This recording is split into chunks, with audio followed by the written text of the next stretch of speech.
Hello मेरे प्यारे दोस्तों, मैं अजय कुमार आपके लिए आज काफ़ी स्पेशल लेकर के आए हैं।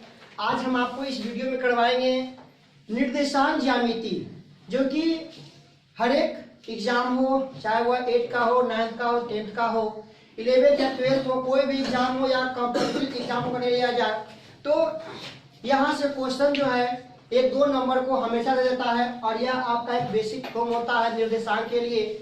जब आगे की आप क्लास करेंगे तो उसमें भी आपको बेहद इसके बारे में जानकारी प्राप्त करना है। ठीक है, चलिए तो इस वीडियो में हम आपको बताएंगे निर्देशांक ज्यामिति से संबंधित कुछ बातें, कुछ इनकी जानकारियां प्राप्त करेंगे। तो वीडियो के अंत तक हम बने रहते हैं। यदि आप मेरे चैनल पर नए होते तो सबसे पहले मेरे चैनल को सब्सक्राइब कर दीजिए और बेल आइकन को दबाकर क्लिक कर दे, ताकि हर एक प्रकार के वीडियो का अपडेट आप तक जल्द से जल्द पहुंच जाए। चलिए आज हम आपको बताएंगे निर्देशांक ज्यामिति। सबसे पहले हम बात करेंगे कि ये निर्देशांक का मतलब होता क्या है।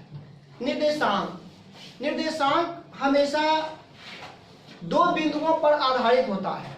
निर्देशांक जैसा कि हम आपको कह दें कि आपको किसी ने कहा कि कोई अनजान व्यक्ति आपके पास आता है और कह देता है कि फलाना कि हमें घर बता दीजिए, तो आप उसको इशारा से बताते हैं, बात से बताते हैं कि आप पहले उस बिंदु पर जाइए और जाने के बाद वहां से दाएं मुड़ जाइए या बाएं मुड़ जाइए।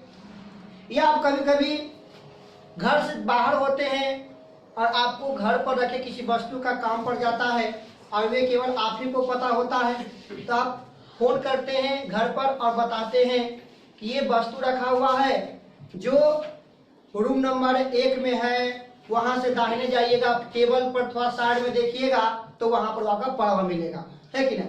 मतलब किसी भी वस्तु की स्थिति को बताने के लिए हमें कुछ ना कुछ नियम और बिंदुओं की आवश्यकता होती है ना। उसी बिंदु और नियम को बताने के लिए गणितज्ञों ने एक स्ट्रक्चर बनाया जिसको हम निर्देशांक ज्यामिति के रूप में देखते हैं। सबसे पहले हम बात करते हैं, एक देखिए रेखा खींचते हैं। अगर हम एक रेखा की बात करें तो ये देखिए, ये आपका एक रेखा खींचा गया। अच्छा, ये आपको पता होगा कि जो एक सीधी रेखा की अगर हम जानकारी प्राप्त करें तो आप लोगों को पता होगा, पिछले कक्षा में पढ़े होंगे कि रेखा जो होती है वह चौड़ाई रहित एक लंबाई होती है, जिसके दोनों छोर को हम अनंत बिंदु तक बढ़ा सकते हैं, है कि नहीं। और कोई भी रेखा एक सीधी रेखा होती है जब उन पर बनने वाले कोण का मान 180 डिग्री होता हो। पीछे पीछे बोलिएगा क्योंकि बोलने से लोग जल्दी सीखते हैं, है ना। आइए जानते हैं, अगर हम एक रेखा की बात करते हैं तो अगर देखिए एक रेखा हमने पाला तो यह एक सीधी रेखा है ना। और रेखा को दर्शाने के लिए जब कहते हैं कि अगर कोई रेखा है तो उसको A और B लिख करके दोनों ओर तीर के चिन्ह दे दिया जाता है कि नहीं। ऐसा हमने सीखा था। आइए तो इसी को अगर हम देखा जाए तो देखिए यहाँ पर हम एक रेखा लिया, है ना। रेखा लिया तो रेखा दायां साइड से बढ़ रहा है और बायां साइड से बढ़ रहा है। थोड़ा पर ध्यान दिया जाए, अगर हम किसी भी बिंदु की या किसी भी जगह की स्थिति को बताते हैं तो एक निश्चित बिंदु का होना अनिवार्य होता है। जैसे हमें आपको बताना है, यहाँ से चलिए पटना के लिए आपको बताना है, तो हम कहेंगे कि यहाँ से इस जगह से आप पहले दाएं मुड़ करके सड़क पर जाएं, वहां से ऑटो धर करके जो है बख्तियारपुर आप स्टेशन पर पहुंचे, फिर वहां से आप ट्रेन धर करके लिए जो है पटना की ओर रवाना हो जाए, है कि नहीं। मतलब एक निश्चित बिंदु का होना अति आवश्यक है। तो जब हम गणित में निर्देशांक की बात करते हैं तो उसी निर्देशांक को बताने के लिए एक निश्चित बिंदु का होना आवश्यक है और उस बिंदु को हम कहते हैं मूल बिंदु कहा जाता है। मान लिया जाए कि हम एक बिंदु लिया, ठीक है, ये जो एक रेखा है, यह रेखा का हम अगर नाम देते हैं इसको कहते हैं क्षैतिज रेखा, है ना। इसको हम कहते हैं क्षैतिज रेखा, है कि नहीं। ये आपका एक क्षैतिज रेखा, याद रखिएगा, जो इस प्रकार से जो रेखा हो, है ना, जो इस प्रकार से रेखा हो उस रेखा को हम कहते हैं क्षैतिज रेखा कहते हैं। पहले हम क्षैतिज समझेंगे, फिर ऊर्ध्वाधर चलेंगे, उसके बाद निर्देशांक पे हम घुस जाएंगे। ठीक है, पहले रेखा को समझते हैं। तो यहाँ पर देखते हैं एक बिंदु है। अब इस बिंदु पर गौर किया जाए, जब हम किसी जगह को एक बिंदु मानते हैं, सेंटर मानकर चलते हैं, तो अगर उसकी दाईं ओर की अगर हम दूरी अगर लेते हैं तो उस दाईं ओर की दूरी को हम क्या लेते हैं, धनात्मक, है ना। दाईं ओर की जो दूरियां होती है उस दूरी को हम धनात्मक लेंगे और बाईं ओर की जो दूरी होती है वो क्या होती है, आपका ऋणात्मक होती है। तो अगर हम केवल इस पर अभी चर्चा करें, केवल क्षैतिज रेखा पर हम चर्चा करें, तो यहाँ पर एक देखिए मूल बिंदु हम ले लिया, है ना। इस बिंदु का देखिए हम नाम देते हैं मूल बिंदु, है कि नहीं। ये आपका हो गया मूल बिंदु हो गया, ठीक है। अब ध्यान दिया जाए, इस मूल बिंदु से जब हम किसी को मूल बिंदु बनाते हैं तो वहां पर उसका मान जो है 0 होता है। केवल एक्स अक्ष के लिए अगर लिया जाए, केवल क्षैतिज कतार को लिया जाए, तो यहाँ पर इसका नियामक होगा, इस बिंदु का नियामक क्या हो जाएगा, 0। यहाँ पर हम खड़ा है, न यहाँ से दाएं जा रहे हैं न बाएं जा रहे हैं, ये हमारा बिंदु मूल बिंदु का आ रहा है। अब ध्यान दीजिए, यदि इस मूल बिंदु से हम दाएं की दूरी तय करते हैं, अगर दाहिनी ओर की अगर दूरी हम तय करते हैं, तो इस प्रकार की जो दूरी होती है वे आपके धनात्मक होते हैं। ध्यान दीजिएगा, ये जो आपकी दूरियां हैं ये आपकी कहलाती है धनात्मक दूरी, है कि नहीं। मतलब हमने हम समझे कि अगर हम किसी भी क्षैतिज रेखा में मूल बिंदु से यदि हम दाहिनी ओर की दूरी तय करें तो वे दाहिनी ओर की दूरियां क्या होती है, धनात्मक होती है। अब उसी पर हम चर्चा करते हैं। और मूल बिंदु से यदि हम बाईं ओर की दूरी लेते हैं, है ना, यदि हम मूल बिंदु से बाईं ओर की अगर दूरी की चर्चा किया जाए तो ये दूरी आपका होता है ऋणात्मक। याद रखेंगे, ये आपका क्या कहलाया, ऋणात्मक दूरी हम इसको बोल सकते हैं, ठीक है। तो क्षैतिज रेखा पर दो बात समझा। सबसे पहले निर्देशांक का मतलब हमने समझा कि किसी बिंदु की स्थिति बताने के लिए, और बिंदु की स्थिति बताने के लिए कम से कम दो बिंदुओं का होना अति आवश्यक है। एक तो जहां से आप बता रहे हैं और एक आप जहां पर वस्तु रखा हुआ है ना। दो बिंदुओं का होना अति आवश्यक होता है। उसी को अगर हम गणितीय रूप में अगर समझते हैं तो समझने के लिए जो है एक हम क्षैतिज रेखा लेते हैं, और आगे अगर इसका चला जाए तो उसी रेखा को अगर हम ऊर्ध्वाधर तौर पर एक रेखा पाते हैं तो इसका देखिए बंटवारा आपका ठीक रूप से हो जाता है कि नहीं। ध्यान दीजिएगा, एक और हम रेखा ले लिया, इसको कहते हैं ऊर्ध्वाधर रेखा कहते हैं, ठीक है। ये जो रेखा है ऊर्ध्वाधर रेखा है, इसका हम नाम दे सकते हैं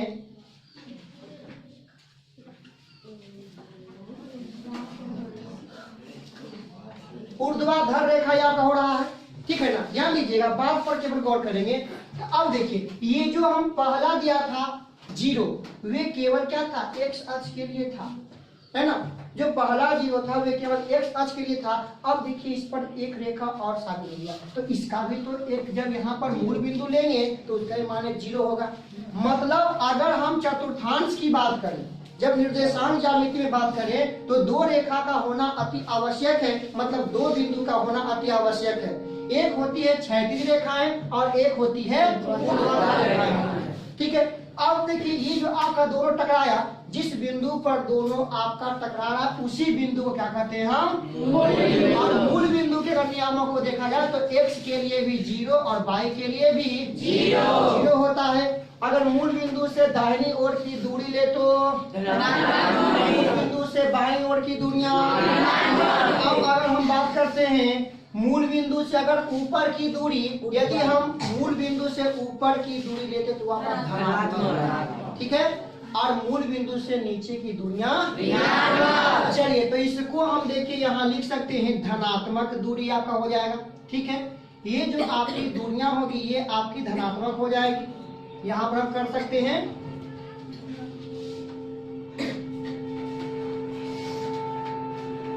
ये आपका धनात्मक दूरी हो जाएगा, ऊपर की दूरी। अब यदि हम इसको नीचे की ओर लेकर के चलते हैं तो नीचे की जो दूरी होगी वो क्या होगा आपका, मतलब ये दूरियां आपका हो जाएगा ऋणात्मक, है ना, ये आपका ऋणात्मक दूरियां हो जाएगा। हमने 4 चीज देखा।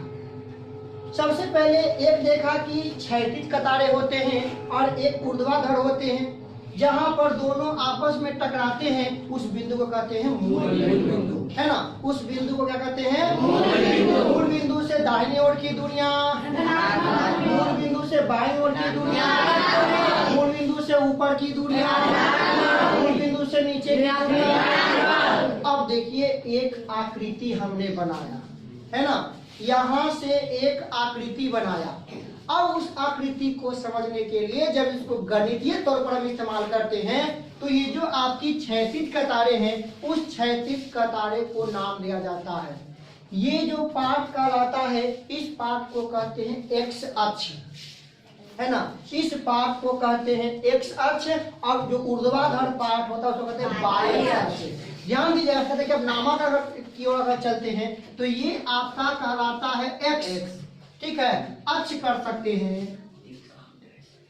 ठीक है, और ये आपका कहलाएगा एक्स डैश अक्ष, है कि नहीं? ध्यान दीजिएगा, और ये आपका कहलाता है वाई अक्ष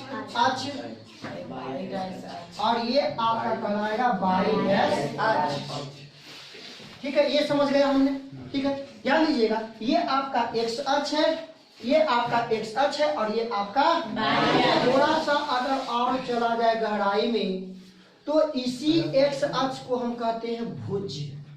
याद रखिएगा, परीक्षा में बराबर यही बात पूछता है कि भुज क्या है और कोटि क्या है।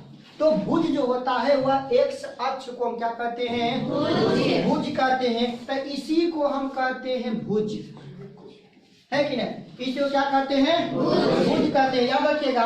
और जो आपका बाई अक्ष होता है उस बाई अक्ष को कहते हैं कोटि। याद रखिएगा, बाई अक्ष को क्या कहेंगे? कोटि कहेंगे, है कि नहीं? बाई अक्ष को क्या कहेंगे हम? कोटि कहेंगे। ध्यान दीजिएगा, तो हमने सीखा मूल बिंदु को सीखा। मूल बिंदु के निर्देशांक की बात करें 0 0, ठीक है। जो क्षैतिज कतारे होते हैं उसे एक्स अक्षिया भुज, एक्स अक्षिया, और जो ऊर्ध्वाधर कतारे होते हैं उसे बाई अक्षिया कोटि कहते हैं। अब देखिए कहानी को आगे बढ़ाते हैं और जानते हैं कि यहाँ पर देखिए आपका 4 भाग बना, है ना। निर्देशांक देखिए कैसे बताएंगे आप। यहाँ पर आपका 4 भाग तैयार हो रहा है, ठीक है। ये जो भाग बना, ये जो 4 कोना का निर्माण किया, गणित में अगर हम इसका नाम लिया जाए तो इसी भाग को कहते हैं चतुर्थांश, है ना। इस भाग को क्या कहते हैं? मतलब देखिए, ध्यान दीजिए, ये भी आपका चतुर्थांश है, ये आपका चतुर्थांश है, ठीक है। ये भी आपका चतुर्थांश है। बात पर केवल ध्यान दीजिएगा, चतुर्थांश है और ये भी आपका चतुर्थांश है। एक एक बात को हम गहराई में समझेंगे। और ये भी आपका चतुर्थांश है। मतलब अगर आपको कह दे निर्देशांक ज्यामिति में चतुर्थांशों की संख्या 4 है, निर्देशांक ज्यामिति में चतुर्थांशों की संख्या 4 होती है। अब ध्यान दीजिए, गिनती कहां से करते हैं? चतुर्थांश की अगर गिनती की बात किया जाए, 4 वो है तो किसी का फिर पहला नाम होगा, किसी का दूसरा नाम होगा, किसी का तीसरा, किसी का चौथा, है कि नहीं? तो नामाकरण की अगर बात किया जाए तो हम नामाकरण की शुरुआत करते हैं यहाँ से, है ना। ये वाला भाग कहलाता है आपका प्रथम चतुर्थांश कहलाता है कि नहीं? मतलब इसको हम ऐसे सूचित कर देते हैं, ठीक है। ये वाला भाग आपका कहलाता है द्वितीय चतुर्थांश कहलाता है, इसको हम ऐसे सूचित कर देते हैं। और ये आपका कहलाता तृतीय कहलाता है, ये आपका क्या कहलाया? ठीक है। अब तब ये क्या कहलाएगा?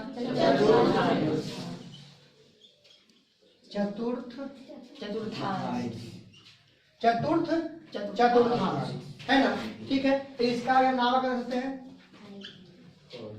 ठीक है। तब मतलब चतुर्थांशों की संख्या 4। अब क्वेश्चन क्या पूछता याद रखिएगा, हमने देखा 4 घर का निर्माण किया है ना। अगर घरों की बात किया जाए तो हमने 4 घर का निर्माण किया। अब चारों घर के बारे में समझेंगे कि किसका कैसा हक है। ध्यान दीजिएगा, बात पर गौर करेंगे हम। ध्यान दीजिए, ये आपका यहाँ से जो यहाँ का भाग है, ध्यान देंगे, यहाँ से यहाँ ये एक्स अक्ष से भुज करते हैं, ठीक है, धनात्मक है, मूल बिंदु धनात्मक है, तो इसका जो एरिया है ये आपका ऊपर की ओर, ठीक है, इसका घर ऊपर की ओर जा सकता है आपका, जबकि इसका देखा जाए तो इसका आपका इधर की ओर जा सकता है कि नहीं। माने ये दोनों पार्ट मिलकर के घर बनता है, एक्स अक्ष और वाई अक्ष का घर बनता है, ठीक है ना। ये आपका एक्स अक्ष और वाई अक्ष का घर बना। अब इस घर में देखा जाए कि इस पार्ट में जो दाहिने मूल बिंदु से जो दाहिने ओर क्या आपका धनात्मक हो रही है ना। तो याद रखिएगा आप लोग, एक बात याद रखेंगे, जब भी निर्देशांक की बात आवे, जब भी आपसे निर्देशांक के बारे में चर्चा करें, तो आप एक बात याद रखें कि निर्देशांक दर्शाने के लिए सबसे पहला बिंदु x होता है। निर्देशांक को दर्शाने के लिए जब हम पहला बिंदु का उपयोग करते हैं तो वो बिंदु पहला क्या होता है, उसके बाद कौन आता है, y आता है। याद रखेंगे बात को, सबसे पहला आता है x, उसके बाद y। ध्यान दीजिए, तो ये आपका x, अगर x की बात करें तो x का चिन्ह क्या है, प्लस में कि माइनस में। ये आपका धनात्मक दूरियां है, तो ये आपका x का सिंबल क्या होगा, कोई पूछेगा कि क्या x है। निर्देशांक को दर्शाने के लिए यदि हम आपको लिख दें, निर्देशांक को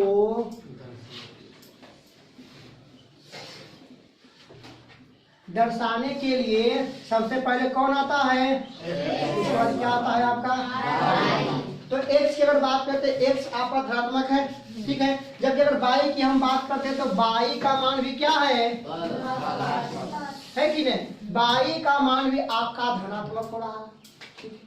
मतलब प्रथम चतुर्थांश की अगर बात किया जाए तो उसमें x का मान भी क्या होगा, y का मान भी क्या होगा।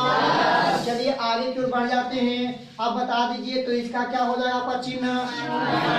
पहले हम x ना लेते हैं तो x यहाँ पर क्या है, ये आपका माइनस है, और बोलिए बाई एन आपका है, तो ये आपका क्या हो रहा है, ये आपका हो जाएगा, मतलब माइनस और प्लस आपका होता है द्वितीय चतुर्थांश की होता है। अच्छा, हम तृतीय की अगर बात कर ले तो तृतीय में देखा जाए तो यहाँ पर देखिए x पहले लेंगे, देख सकते क्या है, चलिए बाई की अगर बात करें तो बाई क्या आपका है, मतलब तृतीय में दोनों आपका क्या हो रहा है, हाँ, बात पर ध्यान देंगे, तृतीय चतुर्थांश में दोनों क्या है, तृतीय की अगर बात किया जाए तो पहले x अक्ष को बोलिए क्या है ना, और बाई अक्ष की अगर बात किया जाए तो बाई माइनस है, ठीक है। तो यहाँ पर देखिए एक आकृति का निर्माण हुआ, ध्यान दीजिएगा, प्रथम चतुर्थांश के दोनों बिंदु x y क्या होते हैं, प्लस होते हैं, द्वितीय चतुर्थांश के x माइनस और y, तृतीय चतुर्थांश में x और y दोनों माइनस, और चतुर्थीय चतुर्थांश में x आपका प्लस और y आपका माइनस। क्वेश्चन की बात कर लिया जाए, क्वेश्चन आपसे पूछता है, क्वेश्चन पर ध्यान देंगे, यदि आपसे पूछ दे कि बताइए ये आपका 3 है और माइनस में 2 है, कौन से चतुर्थांश में स्थित है, चतुर्थ चतुर्थांश। इसके दर्शाने के लिए हम बात पर गौर करेंगे। पहले x को हम देखेगा तो x का अगर चिन्ह की बात करें तो x प्लस है, चलिए x प्लस एगो इसमें है और एक इसमें है, जबकि y क्या है, तो y माइनस चतुर्थांश में आपका किसमें, तो चतुर्थीय में आ रहा है कि नहीं। तो इस बिंदु को हम कह सकते कि चतुर्थीय चतुर्थांश में है। अगर हम आपसे पूछ दे कि बताइए कि ये आपका माइनस में 4 और ये आपका 0 है, ये कौन सा चतुर्थांश में जाएगा, द्वितीय द्वितीय चतुर्थांश में जाएगा, है कि नहीं? द्वितीय चतुर्थांश में आपका जाएगा। ठीक है, अब आ जाइए, आपसे अगर हम पूछ दें कि बताइए कि ये आपका माइनस में 3 और ये आपका माइनस में 5 है, तो ये कहाँ जाएगा? ये चतुर्थांश में जाएगा। अच्छा, अगर हम बात एक पूछें कि ये जो आपका बिंदु है, ये जो दिया हुआ बिंदु है, इसमें बताइए ना कि भुज का मान क्या होगा? भुज का मान क्या होगा? -4, क्योंकि भुज ही क्या है? पहला क्या होता है? यही क्वेश्चन पूछता है बार बार कि जो दिए गए बिंदु में भुज क्या है, तो पहला लगा हुआ भुज x अक्ष है ना, तो भुज कहेगा तो -4, कोटि कहे तो 0, भुज कहे तो -4, कोटि कहे तो 0। इसमें कहेगा कोटि के मान, कोटि का मान आपका क्या हो रहा है? माइनस में 5। ठीक है, पहले इसको लिखिए, उसका कुछ आगे आपको लेकर के चलते हैं, है ना, कुछ और सारा कुछ मेन पॉइंट यहाँ हम जानेंगे। चलिए लिखिए इसको पहले। चलिए कहानी को हम आगे बढ़ाते हैं, और कहानी को देखिए आगे बढ़ाते समय अगर देखा जाए तो यहाँ से आपको एक हम महत्वपूर्ण बात बताएंगे, जैसे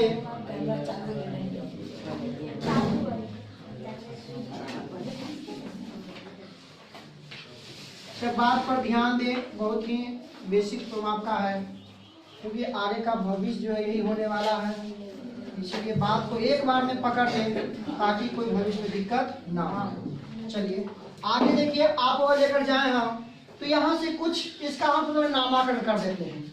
ये आपका x है, x जैसे y है, और देखिए ना, इसका हम बिंदु लेते हैं। हम आपको बता दिए हैं कि दाहिनी ओर अगर चला जाए तो धनात्मक होगा। देखिए कुछ बिंदु लेते हैं, जैसे मान लिया जाए इसको 1 2 3 4 5 और 6। ठीक है, ये आपका प्लस में है ना। अब देखिए अगर इसको हम ऊपर की ओर लेकर चला जाए, तो ऊपर की ओर अगर हम इसको लेते हैं, ये आपका प्लस हो जाएगा। यहाँ से लेंगे 1 2 3 4 5 और 6। ठीक है, अब देखिए यहाँ की बात करते हैं, तो 1 हो जाएगा, 2 हो जाएगा, माइनस देंगे 3 हो जाएगा, 4 हो जाएगा, 5 होगा, और ये 6। कहते हैं कि ये आपकी दूरी क्या होती है? ऋणात्मक आपका हो गया। अब आ जाइए नीचे की अगर दूरी लिया तो माइनस में आपका 1 हो जाएगा, ये माइनस में 2 होगा, माइनस में 3 होगा, और ये माइनस में 4 होगा, माइनस में 5 होगा। ठीक है, मैंने ये एक बिंदु हमने बनाया।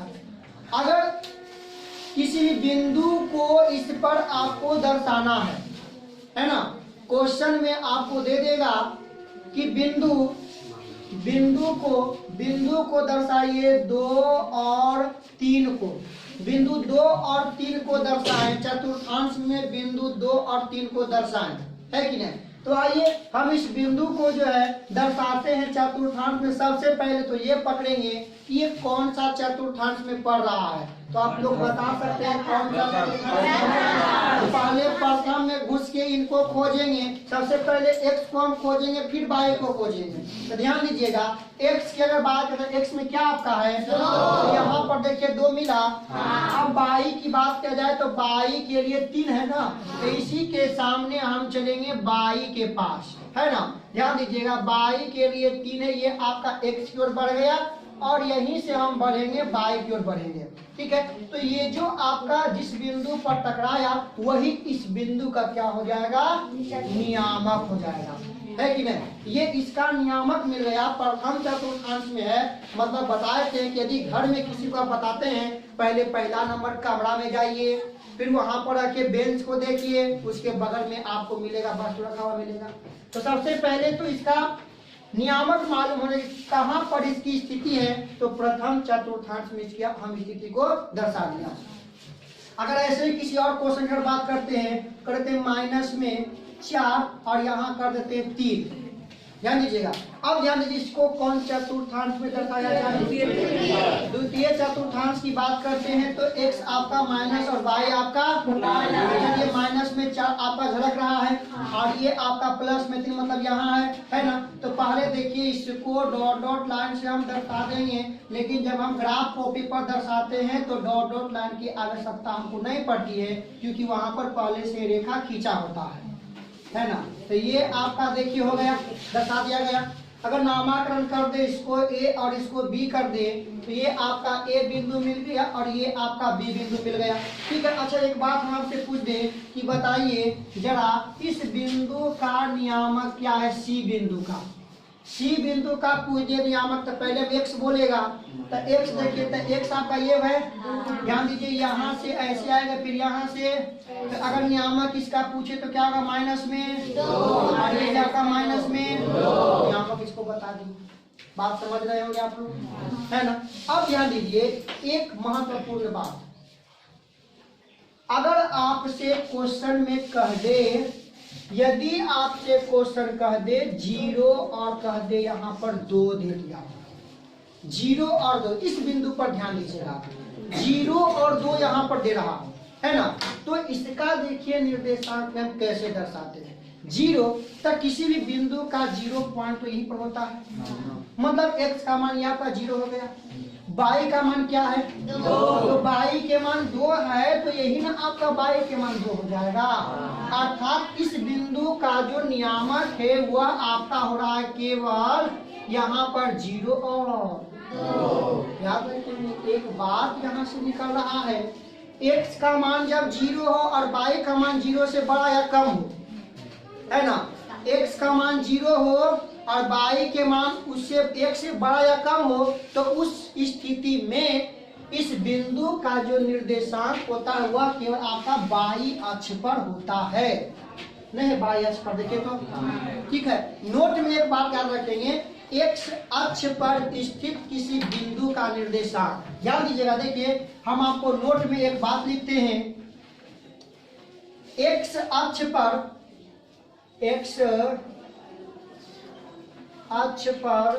स्थित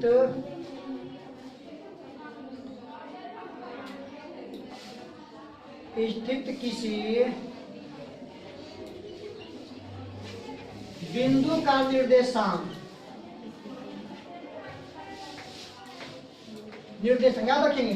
x अक्ष पर अगर कोई बिंदु स्थित हो, कौन अक्ष पर स्थित हो? तो यहाँ देखिए x अक्ष पर, अगर x अक्ष पर बैठ गया, ध्यान दीजिएगा, अगर बिंदु x अक्ष पर बैठे, x अक्ष पर मतलब इस अक्ष पर बैठ गया, इस पर हम आपको क्वेश्चन लिखना है कि ये बिंदु आपका y अक्ष पर है बैठा हुआ, तो y अक्ष पर बैठा तो कौन 0? x 0। y अक्ष पर बैठा तो अब हम करें x अक्ष पर स्थित किसी बिंदु पर, याद रखिएगा, तो जौन पर बैठेगा ना उसके अपोजिट वाला आपका 0 होगा। जैसे देखिए y अक्ष पर बैठा तो कौन 0? अब x अक्ष पर बैठा रहा तो कौन 0 होगा? मतलब अगर इस प्रकार के बिंदु के आपका निर्देशांक पूछे तो हम इसको देखिए x अक्ष पर बैठा तो y क्या आपका होगा, जबकि x आपका x रहेगा।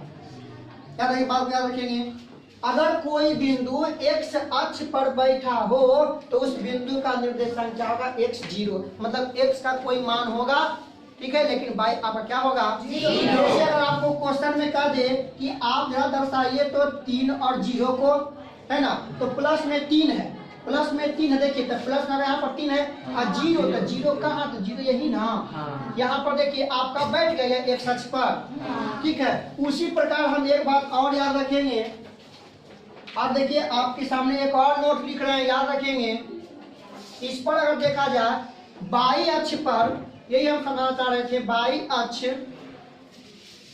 पर स्थित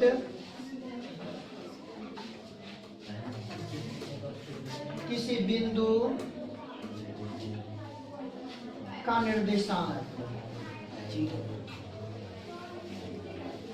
याद रखिएगा, अगर y अक्ष पर बिंदु स्थित हो, y अक्ष पर, तो उसका x का मान 0 होगा, इसके जैसा, है ना, उसका x का मान 0 होगा, मतलब ये आपका x होगा 0 और y का मान आपका y होगा। ये बात को गौर कीजिएगा।